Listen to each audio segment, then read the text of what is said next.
In this video, let's review a new and pretty awaited feature of Pine Editor, possibility to edit scripts in different windows.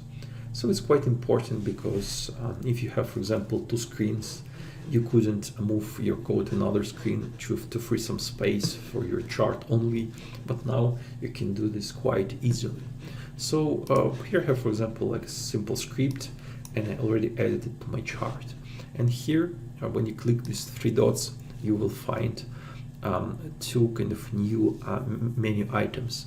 So first of all, you can click Open Pine Editor in New Window, and if you will click it, the new window of your browser will be opened, and it will have your code, and you can edit your code from here. So for example, red, let's change our color to red, and let's save it, and it will work absolutely the same way as your your editor in main window will work.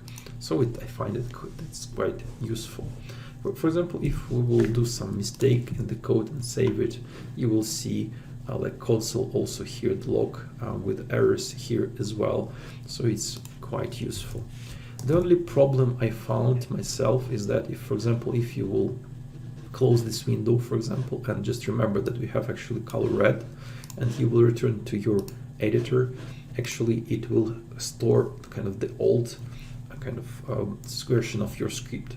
And I found this very weird, so be careful when you kind of switching between main window and new window. Just be careful with the version of what you're saving. And also what you can do, you can also click and create a Open Pine Editor in a new tab. And this will open completely new tab for you, and it will work pretty much the same way. As you can see, weirdly, it still have color blue here, and it's not color red for what we did. So always be sure that you're at the last version of your Pine script.